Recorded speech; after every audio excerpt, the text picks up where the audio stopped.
Olá, boa noite. Que bom estar com você no parlatório da TV Assembleia, canal 9.2 e na TVN, canal 17. Esse espaço democrático, esclarecedor, orientador sobre o processo eleitoral 2020 que se avizinha.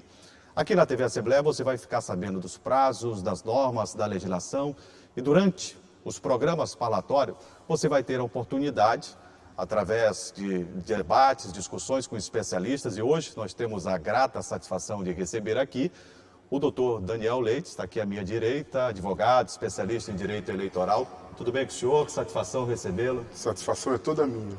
Estarei sempre à disposição, se assim for convidado. É uma alegria estar aqui com o meu amigo Antino, com o meu amigo. Eu fico muito honrado de estar aqui novamente atendendo seu convite. Se depender da gente, o senhor vai estar muito mais vezes, viu?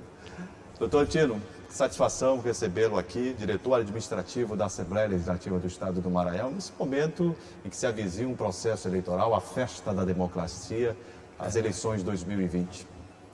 Perfeito, Juraci. A honra é nossa de poder participar desse momento de discussão aqui e compartilhar, juntamente com o doutor Daniel, um pouco do conhecimento do debate que se faz necessário nesse momento aí, que se avizinha o sufrágio para decidir o comando dos municípios. É verdade. Olha, aconteceu uma reunião importantíssima do Tribunal Regional Eleitoral, Ministério Público Eleitoral, Vigilância Sanitária, com os representantes dos partidos que estarão envolvidos no pleito eleitoral de 2020. O repórter Joelson Braga acompanhou de perto esta reunião e vai nos trazer agora o que aconteceu na reunião do Ministério Público Eleitoral, do Tribunal Regional Eleitoral, Vigilância Sanitária, com os representantes de partidos. Vamos dar uma olhada. A intenção do encontro foi ampliar a discussão sobre o protocolo e as medidas sanitárias contra o novo coronavírus durante o processo eleitoral. Por isso, participaram do encontro membros do Ministério Público Eleitoral, Tribunal Regional Eleitoral, Vigilância Sanitária e representantes de partidos políticos.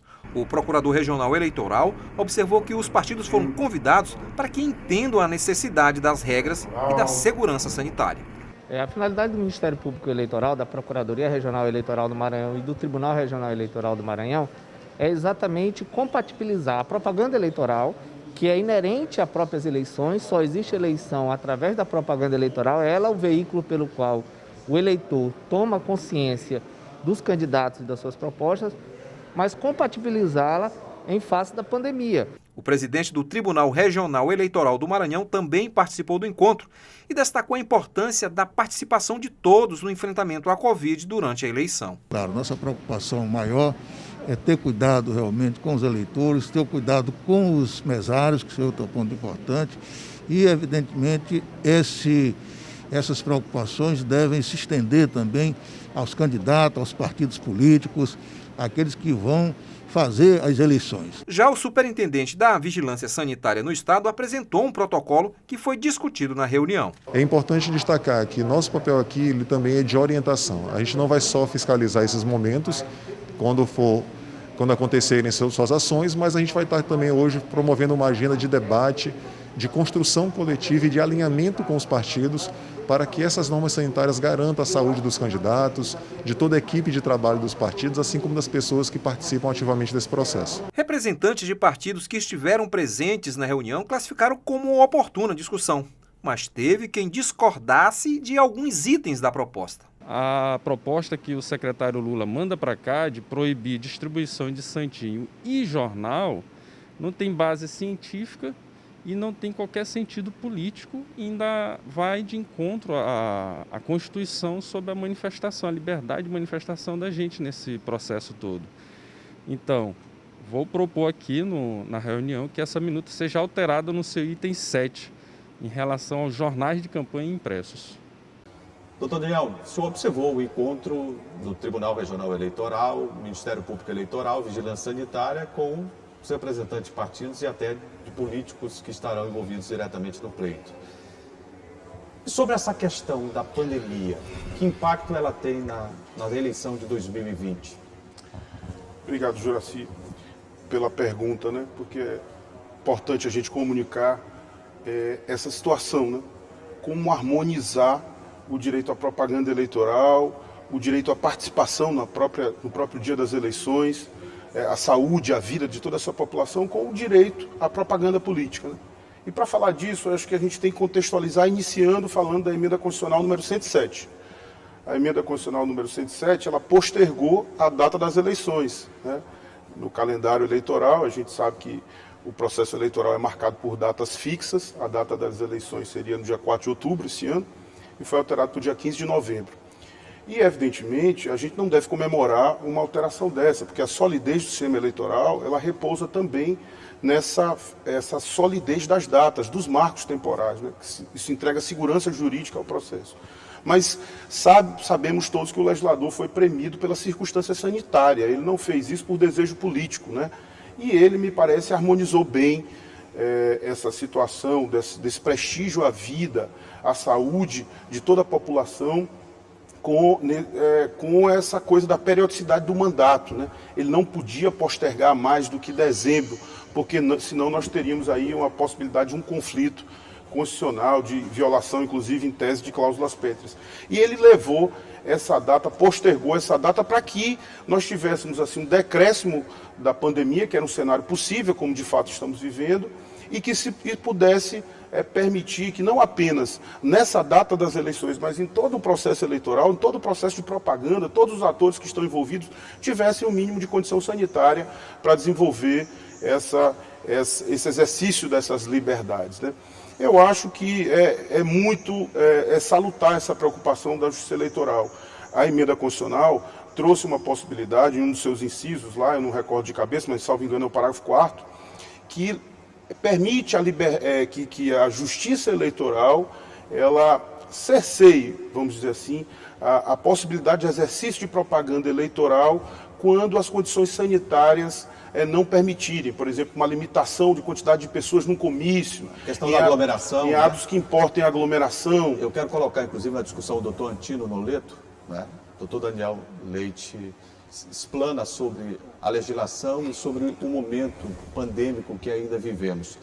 O senhor acha que estamos conseguindo conciliar um momento que ainda é de alerta, né? Apesar da estabilidade que se alcançou, em momentos de queda e estabilidade nesta coisa da pandemia do coronavírus, mas com um processo que vem de uma festa democrática, que é a eleição, onde o povo se espera e quer, reclama, alguns por mudança, outros por permanência, outros por alteração, modificações disso, daquilo, outro, e que possa tolher algum direito de algum candidato. Como é que o senhor vê essa situação, ou o momento realmente é de pensar na saúde pública de modo geral? É um tema instigante, né, meu amigo Daniel? É verdade. E polêmico, porque dependendo do ponto de vista e da perspectiva do interlocutor, ele vai defender uma tese de maior flexibilização ou uma tese, se for alguém da área sanitária, restritiva, de maior restrições. Nós vivemos no planeta Terra algo parecido há um século atrás, né? E isso torna essa situação um desafio para a humanidade. E países que precisam oxigenar o seu processo democrático, levando o cidadão às urnas para escolher seus governantes, enfrentam este dilema e esta dicotomia, né, entre maior segurança sanitária ou maior liberdade política para o exercício justamente do debate democrático. Eu penso que as nossas instituições têm funcionado razoavelmente bem, têm se esforçado, no mínimo, para cumprir seu papel. Ministério da Saúde, Secretaria de Estado da Saúde, as Secretarias de Saúde dos municípios, a própria Justiça Eleitoral, que tomou uma atitude acertadíssima quando buscou a consultoria da Fiocruz, do Albert Einstein e do Sírio-Libanês. Né? Buscou a ciência, buscou para a ciência, respaldar as suas decisões. Né? O então presidente, ainda ministro Barroso, fez esse trabalho. Isso foi decisivo para que a Justiça Eleitoral brasileira, o Tribunal Superior Eleitoral e os regionais fossem orientados de forma mais segura. Agora, inevitavelmente, entre acertos e desacertos que nós estamos observando, talvez a maior dificuldade, o maior desafio, doutor Juraci, meu amigo Daniel, telespectadores da TV Assembleia que nos assistem, está sendo, na verdade, levar essas orientações às diversas regiões do nosso mapa estadual, porque nas grandes cidades a gente observa um cumprimento maior dessas orientações. Mas em alguns rincões do estado, nós temos tido notícia de que essas orientações não estão sendo, no mínimo, observadas. E atos de campanha que sequer poderiam acontecer agora, têm acontecido em determinadas regiões, levando ao descumprimento dessas orientações. Ou seja, a gente tem, de um lado, orientações muito bem calcadas na ciência, mas a eficácia, a aplicabilidade prática delas está enfrentando uma dificuldade no costume das pessoas com as práticas habituais das eleições. E aí o senhor me dá a oportunidade de fazer um questionamento aqui sobre essa situação, né, da legislação, que é uma só, mas nós temos, como o doutor Antino falou, questões peculiares com uma variabilidade de município para município, de estado para estado.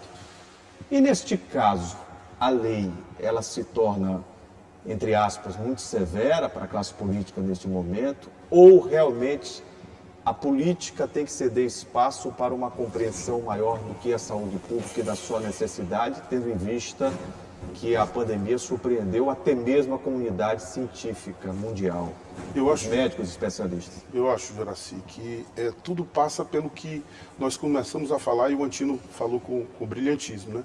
É harmonizar essas duas coisas, é o grande desafio, né? O direito à liberdade de manifestação do eleitor, o direito ao exercício da propaganda política legítima, com a segurança sanitária, a segurança à vida dessa população. Então, assim, eu falava da emenda 107 porque ela traz um inciso que permite à Justiça Eleitoral, quando houver uma manifestação técnica dos órgãos sanitários estaduais ou nacionais, impedir o exercício legítimo da propaganda política. E, evidentemente, esses organismos estaduais ou nacionais deverão levar em consideração, nesses pareceres, que, no caso, a Superintendência de Vigilância Sanitária do Estado do Maranhão recentemente expediu, circunstâncias locais. Evidentemente que isso deve ser levado em consideração nesse momento, para aí sim justificar eventual decisão da Justiça Eleitoral que cerceie esse direito legítimo ao exercício da propaganda eleitoral. Mas não é fácil, realmente é um desafio assim hercúleo, é um desafio muito gigantesco, é mundial esse desafio, e no Brasil ele está exponencializado porque nós temos, nesse momento específico da pandemia, nós temos um processo eleitoral num país continental.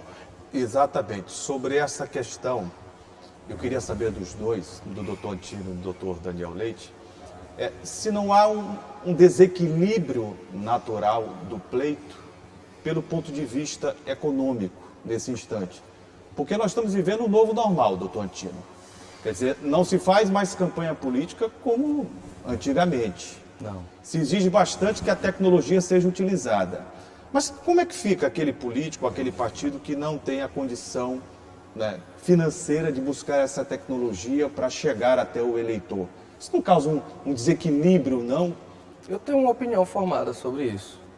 Na verdade, o que hoje se chama de pós-política, cyberpolítica, democracia 3D, liderança digital, militância digital, isso tudo tem um custo econômico baixíssimo, na verdade.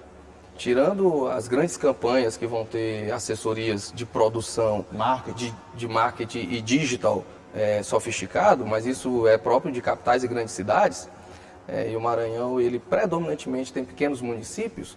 Nos pequenos municípios, nenhum dos grupos tem, pelo menos, a iniciativa de contratar grandes assessorias de mídia nacionais.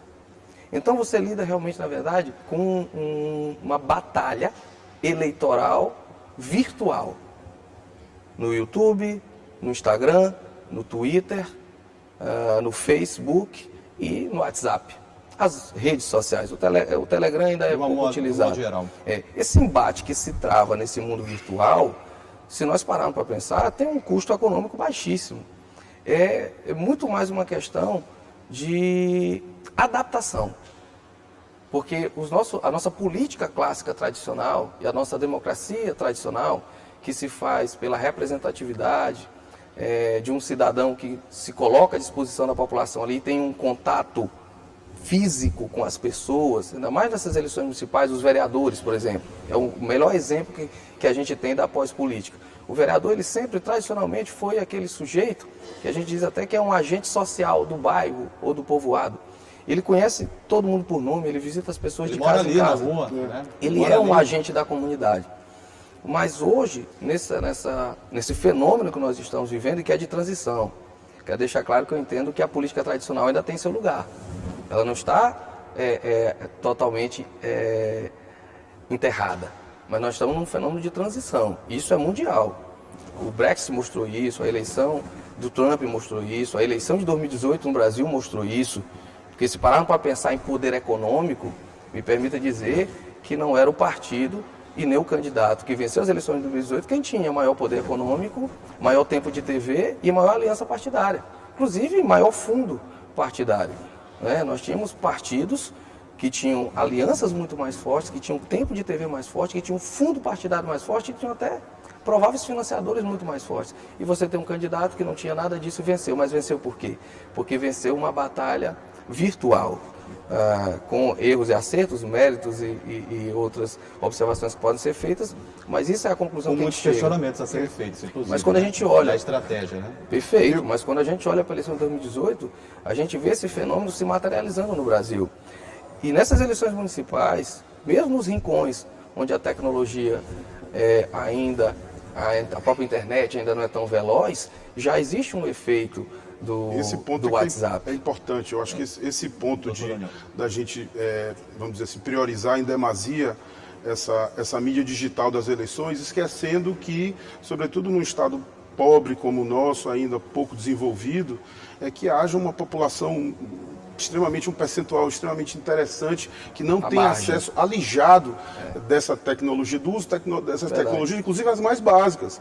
E essas pessoas, de fato, a gente precisa relembrar, e aí fazendo o tempo todo a observação importante que você fez, como equilibrar o corpo a corpo, como é dito foi justamente isso que foi o meu questionamento, né? O doutor Antino, ele fez uma explanação e defendeu um ponto de vista, né, teórico. E a gente coloca uma prática aqui para discussão também, que não é claro se desfazendo da teoria, obviamente, mas no campo prático esse acesso é muito complicado à internet. Né? Eu acho que esse que é o ponto. Talvez colocar isso em demasia, colocar essa realidade que não é a nossa ainda, vamos dizer, majoritariamente, eu tenho essa compreensão, e esquecer que, de fato, corpo a corpo precisa estar bem regulamentado para que se equilibre justamente o direito ao exercício da propaganda que todos os candidatos, sobretudo esses candidatos a vereador que você colocou, que tem esse papel social significativo, com a segurança sanitária dessa população.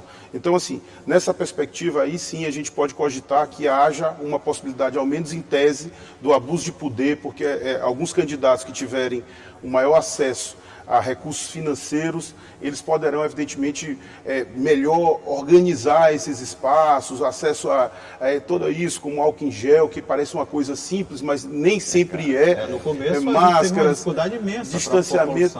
Então, eu acho que nessa perspectiva eu compreendi o seu questionamento, de ter um cuidado maior com o uso do poder econômico também em função desse momento especial que nós estamos vivendo em função da pandemia. Eu vou para o intervalo, mas deixo já um questionamento aqui e um tema para que a gente possa debater no segundo bloco. Como é que se freia a fake news, a utilização de robozinhos, né, propagando, disseminando mídias favoráveis e contrárias a candidatos A e candidatos B? Doutor Daniel e doutor Antino daqui a pouco vão nos ajudar a entender um pouco mais com a sapiência que possui. Eu vou para um rápido intervalo e o parlatório volta já. Eu volto já.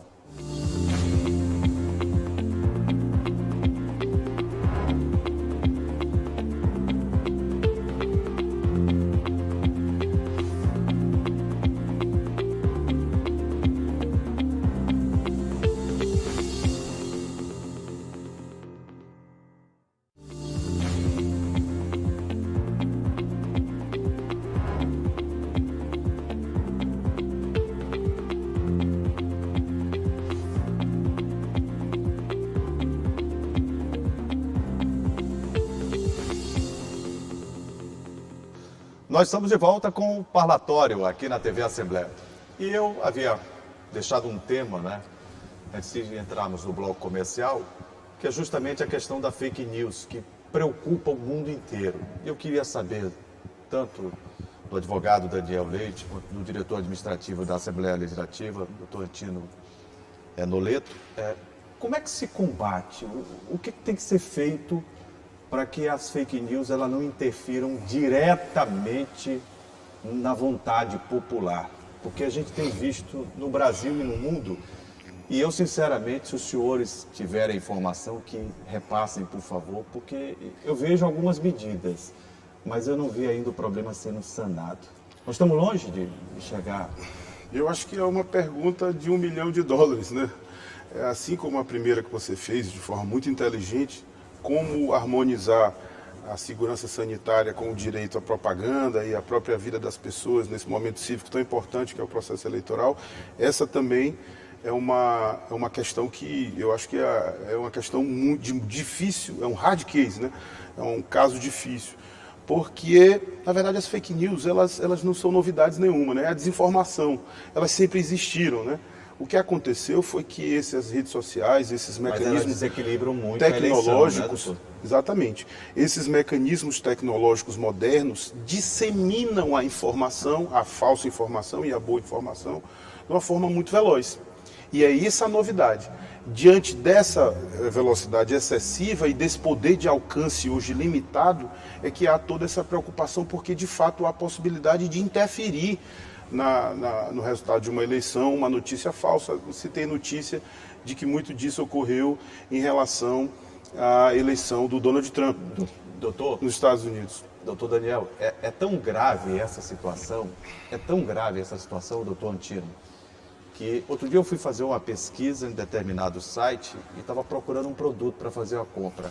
Mal eu coloquei e já me colocaram várias opções e depois eu recebi no telefone celular, recebi no meu e-mail diversas sugestões. Quer dizer, eles sabem mais do que a gente próprio, do que a gente está querendo, né? Perfeito. As opções eles estão ali oferecendo a todo instante. Quer dizer, que se fazem isso na vida, no cotidiano normal, imagine num pleito eleitoral, imagine uma eleição, imagine numa conjuntura, né, política, social.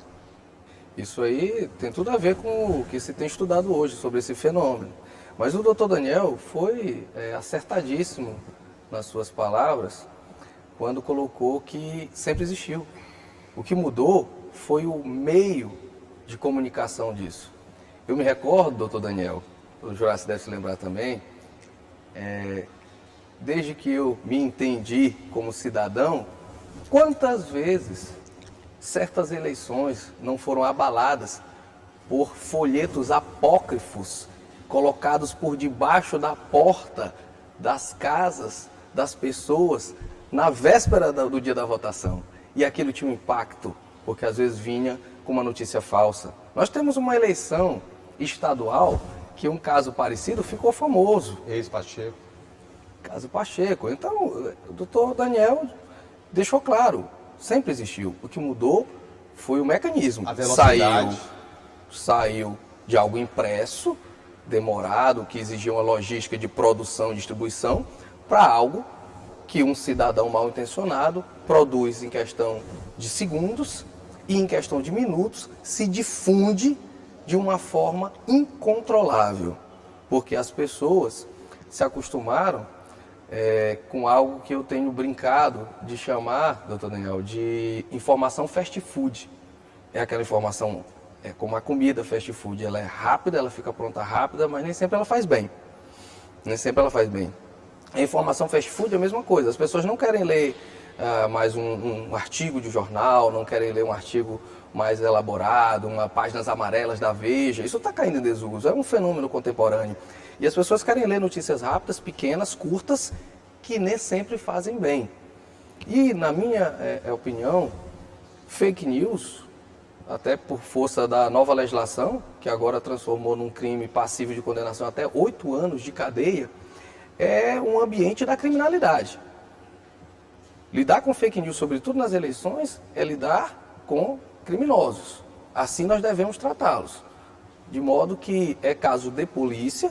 Nós temos uma delegacia aqui na capital, muito bem conduzida pelo delegado Dr. Odilardo, de crimes cibernéticos. e que ele tem dado orientação muito assertiva no sentido de se utilizar os canais de preservação do próprio Instagram, do próprio Facebook, que é um canal que só as autoridades da lei, juízes, delegados e promotores têm para poder preservar aquele material criminoso que ele pode ser, e isso é perigoso. Você coloca, ele descarta e você não tem mais como comprovar. Existem também ferramentas tecnológicas, como o blockchain, né, que fazem uma preservação com autenticidade consegue digital. a identificação, né? Exatamente. Então, assim, como nós estamos lidando com um crime cibernético, com um crime tecnológico, a ferramenta para combater também tem que vir da tecnologia. Mas o duro, e muitos clientes devem me procurar, imagino que no dia a dia, com situações como essa, porque a fake news é devastador, né, na vida. Ela, de uma hora para outra, ela interfere, né, na vida pessoal, ela interfere na tua profissão, ela interfere no contexto em que você está vivendo, seja ele na política ou no segmento laboral, seja ele qual for. E isso é muito duro para você lidar com uma situação dessa, porque mesmo tendo os meios, como o doutor Antino falou ainda há pouco, é um crime, hoje está previsto em lei, são 8 anos, mas enfim, continua acontecendo, né, doutor? É difícil controlar. Nós não temos a possibilidade de censurar, né? A liberdade de manifestação do pensamento é um preceito, é uma garantia que está esculpida na Constituição. E eu escutava o Antino falar sobre essas matérias fast food, né? E lembrei que recentemente li uma pesquisa em que se demonstrava que 60% da população só lê a manchete da notícia. Pronto. Quer dizer, 2/3 praticamente da população não lê o conteúdo que muitas vezes até infirma, que traz ponderações. E essas manchetes às vezes sensacionalistas. Quase sempre, né? Porque também há estudos que dizem que a notícia ruim, ela prolifera de uma forma muito mais veloz do que a notícia boa. Ela vende mais. Vende mais, dá mais ibope, como se diz. Mas, voltando ao seu questionamento, é importante a gente separar, porque há informações falsas, há desinformações que não têm a rigor conteúdo punível, né? O sujeito pode dizer assim, eu vi fulano de tal numa praia no dia tal. Isso ele divulgar isso não tem nenhuma repercussão de natureza penal, civil, não gerar nenhum problema. Mas há informações que, de fato, como o doutor Antino colocou, elas qualificam, por exemplo, a prática de um crime, elas qualificam a violação à imagem de uma pessoa, a intimidade. Então, todos esses elementos devem ser levados em conta pelo juiz. E aí, além do aparato tecnológico, a gente também tem que dizer, até puxando sardinha para o nosso trabalho, precisa que os candidatos tenham uma equipe jurídica para poder acompanhar com velocidade isso, porque de fato a legislação eleitoral tem instrumentos que permitem ao juiz não apenas o poder de polícia para suspender imediatamente. Do seguinte ponto, olha só, a gente está vivendo um momento de campanha política, né, de um processo eleitoral.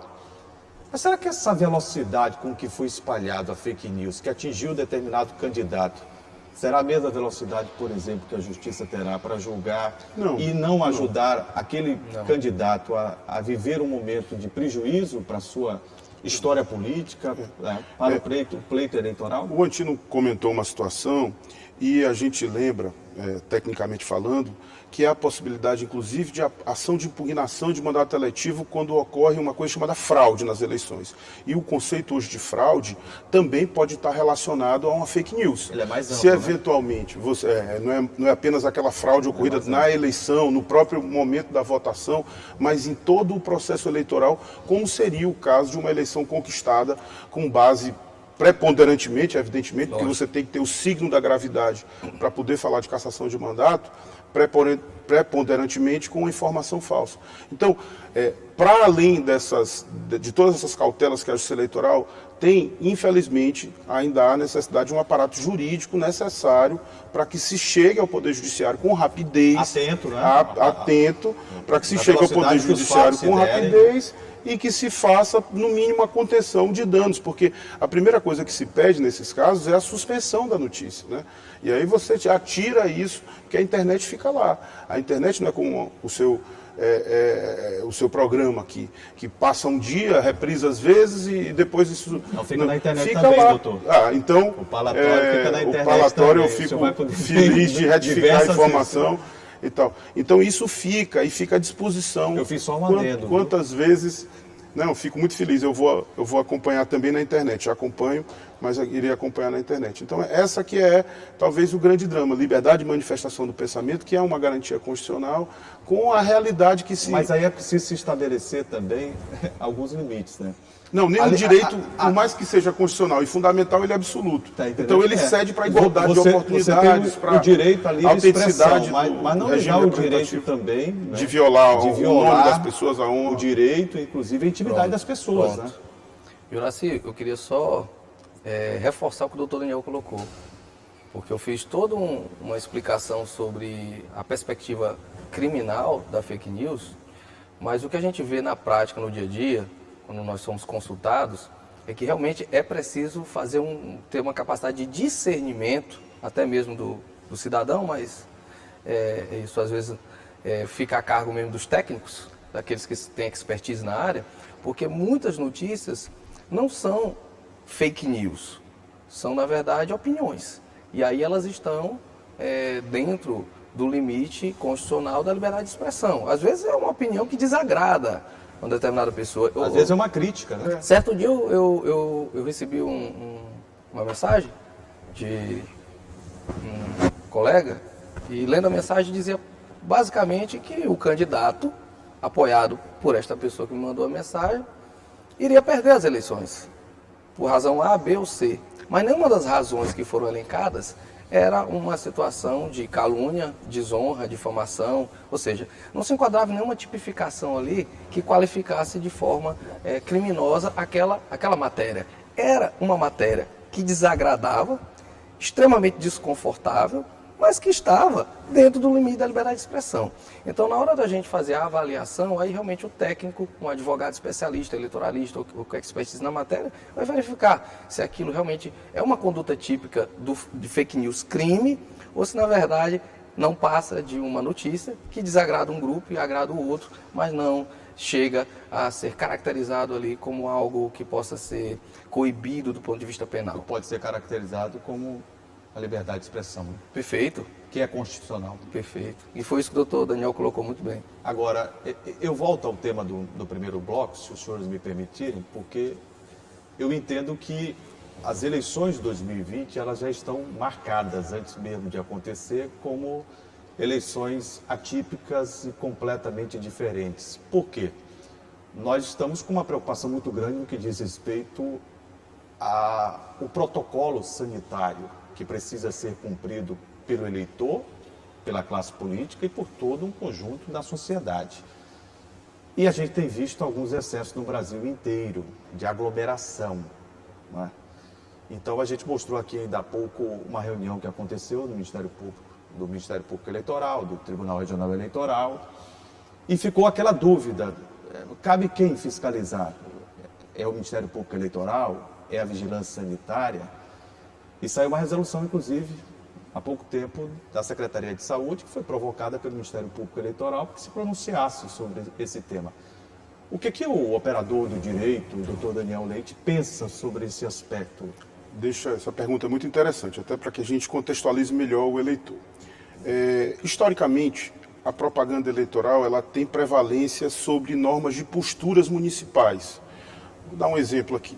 Se uma determinada postura municipal diz que não se pode fazer propaganda ao longo das vias públicas ali, nos corredores primários, essa coisa toda, e a legislação eleitoral assegura, durante o momento da campanha eleitoral, a possibilidade de distribuição daqueles volantes ao longo das vias públicas, a legislação eleitoral prevalece... Volantes, eu falo os santinhos. Os santinhos, isso. Prevalece sobre a norma de postura municipal e assegura ao candidato, ainda que haja aquela postura proibitiva, o exercício legítimo da sua propaganda. Pois bem, isso é uma regra geral. Tanto que a limitação a esse exercício do poder de propaganda, do direito de propaganda, pode gerar até a prática de um crime, está lá no artigo 40 da Lei 9.504.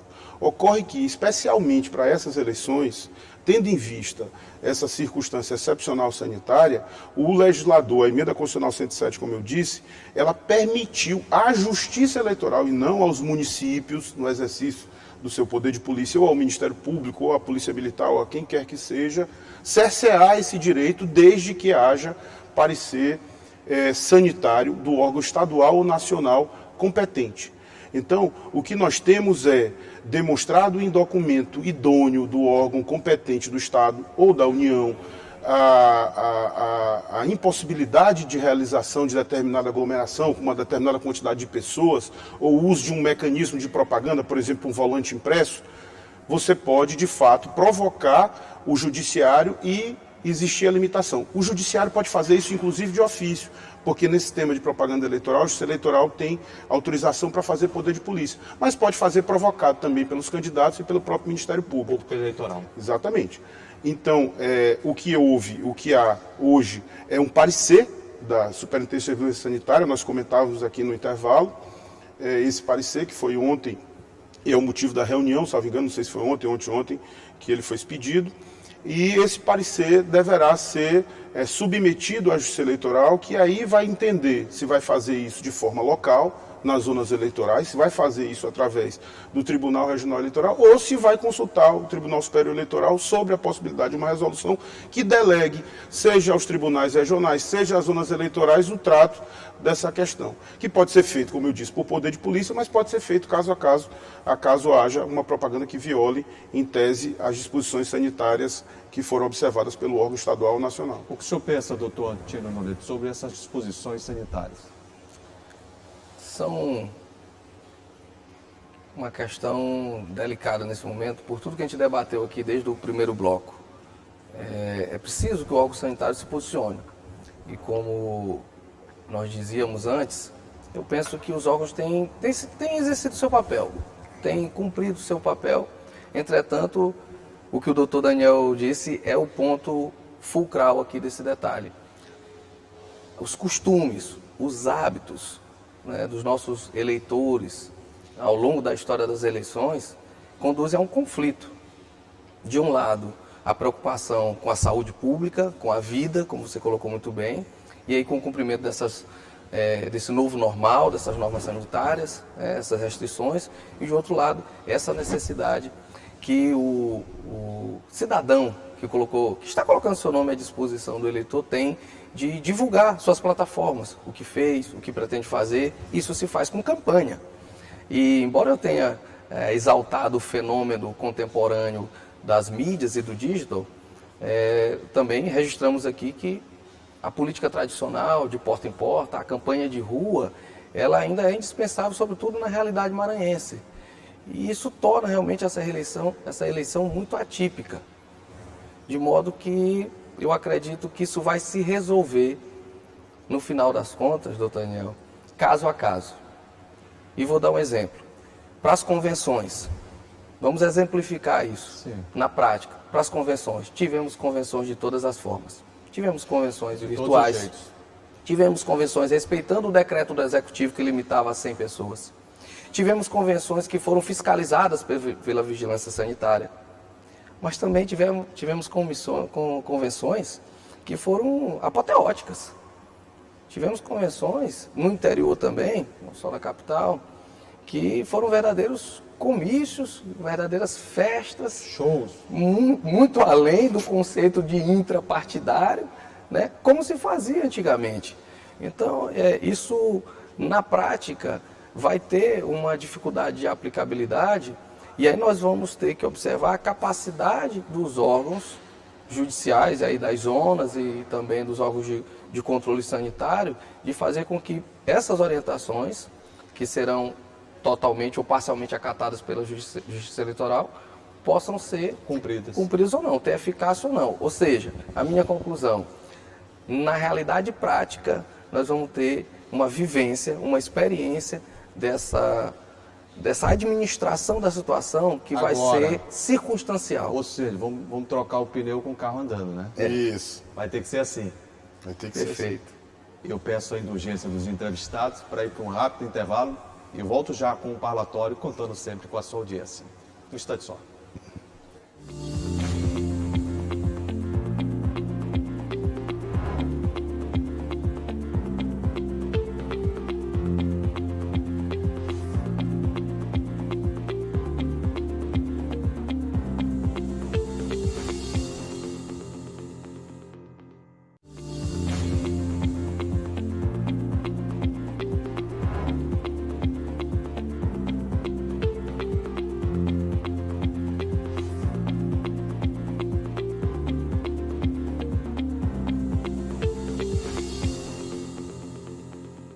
Terceiro e último bloco do programa parlatório. Recebendo aqui o doutor Daniel Leite, advogado, especialista em direito eleitoral, doutor Antino Noleto, diretor administrativo da Assembleia Legislativa do Estado do Maranhão. Eu queria falar com os dois agora sobre biometria. Nós não vamos ter a biometria. De repente se avançou para facilitar e veio a pandemia e se muda todo o contexto. O que nós teremos de diferente por não haver a biometria? A eleição perde alguma coisa o eleitor ou é uma situação de um momento em que se vive uma realidade diferente e esse momento tem que ser vivido? Como é que o senhor pensa? Eu acho que é uma contingência, né? Como a gente vem falando, nós temos que compatibilizar, harmonizar essas duas coisas. Não há como solucionar. Nós estamos vivendo uma pandemia que exige o enfrentamento, a adoção de políticas públicas também em relação ao processo eleitoral, que busquem minimizar a possibilidade de expansão dos efeitos dessa Covid, né? Então, para isso, a Justiça Eleitoral, e aí faço minhas palavras do doutor Antino, buscou a ciência para adotar protocolos que melhor resguardem os eleitores nesse momento cívico significativo, que é o momento da eleição. Então, assim, a solução que foi preconizada foi essa, de dispensar a biometria, e essa solução foi adotada. Cada um tem que levar a caneta agora, né? Preferencialmente também, né? A Justiça Eleitoral disponibilizará, mas se fosse puder levar de casa. Vai ter também todos os álcool em gel ao longo das sessões, o distanciamento nas filas, o horário da votação que foi ampliado em 1 hora. Horário diferenciado para idosos. Preferencialmente também que eles procurem a sua sessão eleitoral entre as 7 e as 10 da manhã, salvo engano. É isso. Essa orientação que a Justiça Eleitoral trouxe. Então, assim, é tudo muito excepcional. E a gente tem que entender no contexto de harmonizar esses dois direitos que são muito caros à nossa sociedade. A democracia, né, o exercício do direito ao voto, com a saúde das pessoas. Então, eu vejo isso como a melhor solução. Não é a ideal, mas é a possível dentro do cenário que se apresenta. Como é que o senhor vê a não utilização da biometria, doutor Antino? Primeiro, de fato, a biometria foi um avanço, né, tecnológico, sobretudo com o objetivo de garantir uma maior segurança jurídica do cadastro eleitoral. A biometria, ela se apresentou como uma solução não perfeita, mas a mais adequada para tentar minimizar, mitigar as supostas fraudes de cadastro eleitoral, o sujeito que pegava o eleitor do avô e votava no lugar, e etc. Então a biometria vem para coibir fraudes no processo eleitoral, e isso foi muito bem-vindo. Entretanto, o tema do parlatório de hoje é justamente eleições e pandemia. E nesse enfrentamento, né, nessa luta contra o vírus, a principal estratégia no mundo inteiro foi achatar a curva de contágio. E nesse achatamento da curva de contágio... Vindo do platô, é tanta palavra diferente. Então, né? Essa estratégia, que parece ser a mais eficaz, enquanto não se tem uma vacina, ela preconiza justamente que nós temos que manter isolamento. As pessoas que já tiveram contágio, em princípio, vão ter uma menor preocupação, mas nós temos uma grande parcela da população no mundo, no Brasil e no Maranhão, que ainda não tiveram contato com o vírus, que, portanto, nós devemos preservá-las, né? E aí, a solução encontrada, como bem disse o doutor Daniel, pela Justiça Eleitoral, é a mais satisfatória para o momento. E foi com base em orientação, como já dissemos aqui, da Fiocruz, do Albert Einstein, do Sírio-Libanês, né? A Justiça Eleitoral reconheceu ali a importância dos órgãos e dos técnicos e da ciência. E isso se dá porque é o seguinte, é algo até, de certa forma, bem simples de se entender. A nossa digital, ao ser colocada no equipamento de biometria, se estivermos contaminados com o vírus, vamos deixá-lo lá. Ela toca uma superfície. Uma superfície. Por mais que diga que a pessoa vai fazer limpeza, eles não teriam como garantir que não haveria nenhum tipo de possibilidade de contágio. Então, o objetivo é diminuir o risco de infecção pelo toque, mas mais além. A primeira experiência com a biometria mostrou que as filas ficam mais lentas. Até porque muitas pessoas têm dificuldade com a digital. Isso aconteceu demais. As primeiras experiências com a digital, as pessoas chegavam lá e a digital não passava e aquilo atrasa a fila. Então isso foi já vivido. É algo que se tem conhecimento, já foi constatado. Então no momento que a gente volta para o procedimento tradicional, de qualquer forma, a gente agiliza um pouco o andamento da fila e diminui a aglomeração. Doutor Tino, mas a coisa é tão complexa, é tão complicada. Eu queria fazer só um adendo. Eu queria falar e depois eu vou trazer uma questão Só um aqui. adendo. Como é um drama, quer dizer, veja como é difícil solucionar essa questão de altíssima indagação, que parece simples, mas não é. Quer dizer, a Justiça Eleitoral tentou todas as formas de minimizar contato com superfície. Mas, por exemplo, na urna você não tem como exercer o direito ao voto. Você vai lá sem apertar a tecla. Apertar a tecla. Perfeito. Então, tudo o que é possível fazer para diminuir foi feito. Então, o que não é essencial, que é o apertar da tecla, por exemplo, foi tirado. O apertar da tecla tem que ser mantido, porque você resguarda aí a decisão do eleitor, soberano do eleitor do Eu voto. vou ampliar Entendeu? essa discussão pertinente entre os dois Importante. especialistas aqui, entrevistados. Ela é muito mais complexa ainda, doutor Daniel. É verdade. Porque, olha só, uma vez em casa um amigo disse o seguinte: olha, fulano de tal foi assaltado. Poxa, mas lá não tem alarme, não tem cachorro e tal. Ele disse: rapaz, a gente vai botar mais agora um outro sistema, porque a gente melhora o nível, mas a gente melhora o nível de segurança, não está 100% nunca. E em se tratando da pandemia não está mesmo, porque olha só, preferencialmente se aconselha levar uma caneta de casa. Mas aonde vai estar essa caneta em casa? Será que ela não está tocando uma superfície? Essa superfície não pode ter vírus ali naquele instante e você vai levar o vírus. Na hora de você assinar, você vai colocar, de repente, o taço, metataço, alguma parte do teu dedo ali no papel.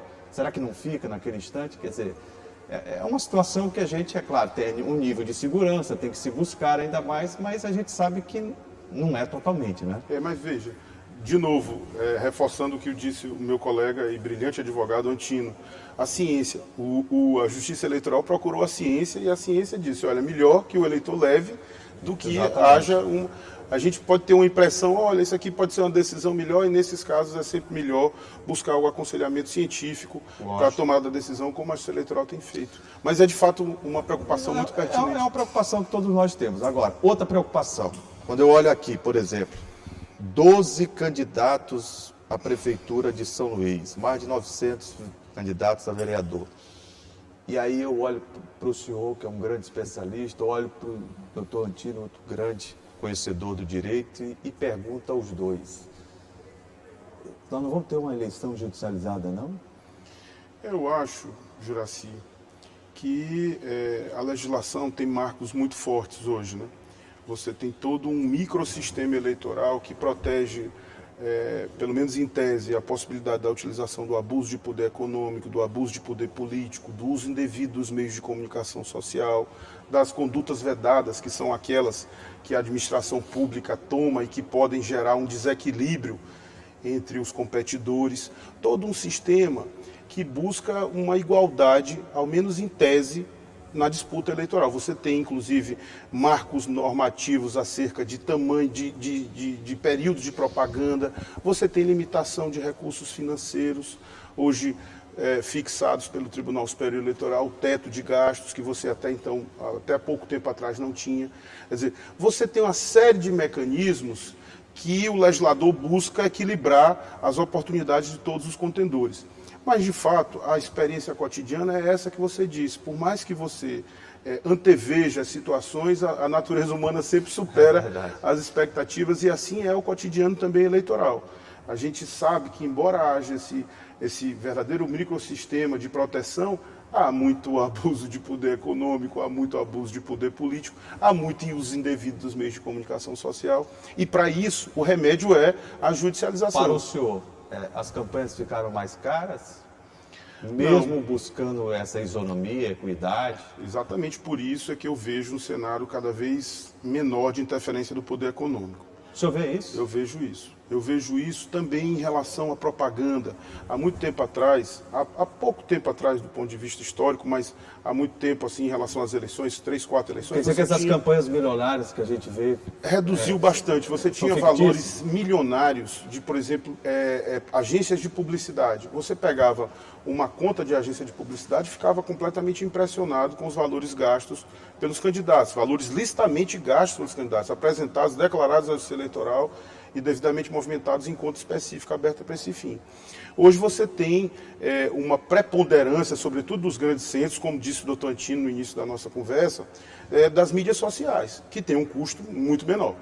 E aí, com isso, você diminuiu o espaço da televisão e do rádio, via de regra, e isso tornou a campanha naturalmente mais barata. Além disso, você proibiu as doações de pessoas jurídicas, tirou essa fonte que havia legítima e que impulsionava muito desses gastos. Hoje, praticamente, os valores vêm dos fundos partidários e fundo eleitoral de campanha. Quer dizer, você tem apenas a possibilidade da doação de pessoa física. E veja, o próprio candidato, que antigamente não tinha limites, ele podia doar os valores que ele tivesse condição de comprovar a justiça eleitoral, que ele fosse proprietário, desde que de acordo com o limite daquela campanha, hoje ele também tem um limite de 10%. Todos esses mecanismos, enfim, eles são idealizados para haver um certo equilíbrio na disputa eleitoral e que aqui e acolá a gente tem que, de algum modo, intervir, né? É por isso que há essa judicialização, porque quando a gente percebe o desequilíbrio que o legislador não almejou, cabe à justiça repor as coisas ao seu devido lugar. Como é que o senhor pensa? Teremos um pleito judicializado? A judicialização faz parte do jogo. Mas eu gostaria de pegar o gancho. Né? É um jogo jogado, faz parte. O processo democrático, ele é regido por leis, e quem quebra a regra do jogo está passível de uma punição. Isso se faz através de uma judicialização. Essa judicialização ela vem crescendo ao passo em que as regras foram aumentando. Mas aí eu gostaria de ratificar aqui o que o doutor Daniel disse. Eu estava aqui lhe ouvindo falar e encantado com o brilhante resumo fantástico sobre a evolução do direito eleitoral para o equilíbrio dos pleitos. Juraci parece que ficou um pouco impressionado com essa opinião, mas a minha é absolutamente a mesma do doutor Daniel. Porque se nós voltarmos em 1996, que foi a primeira eleição que eu participei, na época como até dirigente partidário, nós não tínhamos sequer a lei das eleições. A Lei 9.504, que rege até hoje nossas eleições, não existia em 1996. Ela vai nascer em 97. E o artigo 41A, captação ilícita de sufrágio, ele vem para a eleição de 2000. Então, apenas, foi o que o doutor Daniel disse, em termos de cronologia histórica, é até muito recente. A proibição de se comprar votos de forma expressa só tem 2 décadas. E lembremos de 2004, quando se podia doar brindes, camisas, bottoms, showmícios caríssimos, bandas famosas que custavam uma fortuna. Era um verdadeiro espetáculo. Né? Espetáculos. E se o candidato não tivesse condições, o comício dele não ia ninguém, o outro comício ia. Então, assim, o poder econômico ainda tem sua influência, mas já o teve de forma muito mais significativa. Esse processo de evolução da nossa legislação tem permitido, ainda que não num ambiente de perfeição, mas cada vez mais aumentar o equilíbrio e a isonomia entre os candidatos. E aí tudo que o doutor Daniel disse complementa esse simples introito que eu estou fazendo aqui, dessa evolução recente do direito eleitoral, pós-Constituição de 88 e principalmente a partir da Lei 9.504, a Lei das Eleições. Ela tem 23 anos, mas nesses 23 anos ela foi sofrendo diversas alterações que permitiram uma evolução para atender esse princípio tão caro ao direito eleitoral e à própria democracia, que é a isonomia e o equilíbrio do pleito entre os candidatos. Né? E por isso a gente coíbe... Uma vez havendo esse desequilíbrio, né, causado pelo poder econômico, você compromete, você vicia aquela eleição. Né? Juraci, você já se deu conta, e nós que atuamos na área sempre, às vezes, ponderamos isso, não existe na legislação uma descrição do que é abuso do poder econômico. Nem existe uma descrição do que é abuso de poder político. Isso não está manualizado de forma que eu possa pegar um checklist e saber o que é e o que não é. Abuso é excesso. Via de regra, condutas lícitas como o doutor Daniel disse, condutas lícitas, quando praticadas em um excesso, sobretudo circunstancial para aquele local, se caracteriza como abuso. Muito do que a gente tem da evolução, por exemplo, limite de gasto com alimentação, limite de gasto de contratação de pessoal, as famosas formiguinhas que ficam com a bandeira, que hoje você tem um limite numérico, limite de gasto com transporte, o teto de gastos, e você, quem não acompanhou essa evolução, se pergunta, mas por que tudo isso? Por que ser emaranhado de vedações, de proibições? Porque isso algum dia desequilibrou alguma eleição. E fez com que a Justiça Eleitoral entendesse que precisamos coibir este abuso. Então, o direito eleitoral é o que nós temos mais próximo no Brasil de common law, aquele direito que é construído nos precedentes. E por isso mesmo, às vezes, o desafio do eleitoralista é grande, porque a regra é sempre abstrata, mas no caso concreto, ela pode significar ali uma situação de excesso que, em tese, pode levar a uma cassação de registro ou mandato, se o candidato, vamos dizer assim, abusou do seu poder político ou econômico. A gente começa a conversar, o tempo passa hoje, né? E a gente observa que passou rápido, mas o papo é interessante, é bom, né? É convidativo. E eu queria que em um minuto, o doutor Daniel Leite, o doutor Antino Noleto, para a gente finalizar o parlatório de hoje, desde já agradecendo imensamente o prazer e a honra de estar com os dois aqui. O que o senhor espera do eleitor? Falamos tanto de legislação eleitoral, de campanha, da classe política.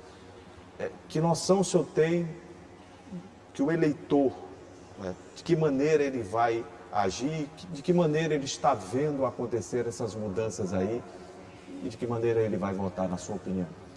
Primeiro eu quero agradecer teu convite, eu não posso deixar de registrar a alegria que tive quando recebi o convite e a alegria que ficou maior ainda quando soube que iria conversar com o meu amigo e grande advogado, reitero, Antino, né? Eu espero que o eleitor, assim, de forma muito resumida, seja consciente, que ele tenha atitude e responsabilidade. Eu só espero isso. Eu espero que ele tenha atitude, que ele não se acovarde, confiando na Justiça Eleitoral, confiando na estrutura que a Justiça Eleitoral disponibilizará nesse momento cívico. E que ele tenha essas precauções em relação à desinformação, notícias falsas, durante todo esse momento. Que ele faça uma checagem, que ele verifique as biografias dos candidatos, que ele observe que cada um fez, cada um ao longo da sua trajetória, o que fez de bom para a sua comunidade, o que não fez de bom, que ele leve em consideração todo esse cenário para fazer sua decisão de forma livre, de forma responsável. É isso que eu espero. Doutor Antino Noleto, o que o senhor espera do eleitor maranhense nesta eleição que o senhor muito bem denominou atípica de 2020? Perfeitamente. Bom, para finalizar, também agradecer o convite. É sempre muito gratificante poder estar aqui com vocês na TV Assembleia.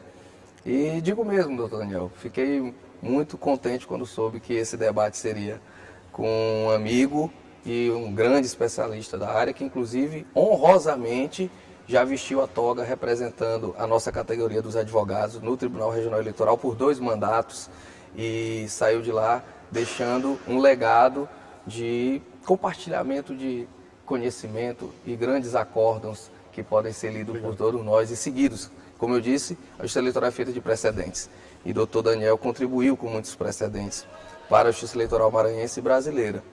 Do eleitor, esperamos muita convicção e segurança de que o voto dele é livre e secreto. Isso é garantido pela Constituição de 1988, então ele deve se guiar realmente por aquilo que ele entender, em termos de plataformas, de propostas, que é melhor para o coletivo. O grande prejuízo das eleições, meu amigo Daniel, está quando o eleitor não se preocupa com o coletivo, quando ele se preocupa com o individual. Quando apenas interessa a ele benefício pessoal, o coletivo fica em segundo lugar. E nessa perspectiva, às vezes, o gestor que vence por diversos compromissos individuais ou personificados, ele deixa de priorizar, no momento do exercício do mandato, aquilo que é o coletivo. E posso exemplificar. Talvez para uma comunidade, o mais importante, uma comunidade afastada, para que todos se unam para votar, não seja o benefício do emprego, ou o benefício do tijolo, ou o benefício da telha naquela casa, mas de repente, por exemplo, a água. De repente você tem um povoado que não tem abastecimento de água. Então o poço, o encanamento, esse benefício coletivo é aquilo que realmente pode ser mais importante em termos de obrigações de políticas públicas do candidato que vai se eleger. Então, se o cidadão tiver também essa consciência de comunidade, essa consciência de coletividade, eu acredito que ele vai ter uma bússola para escolher o seu candidato mais adequado e aquele que melhor pode governar o seu município.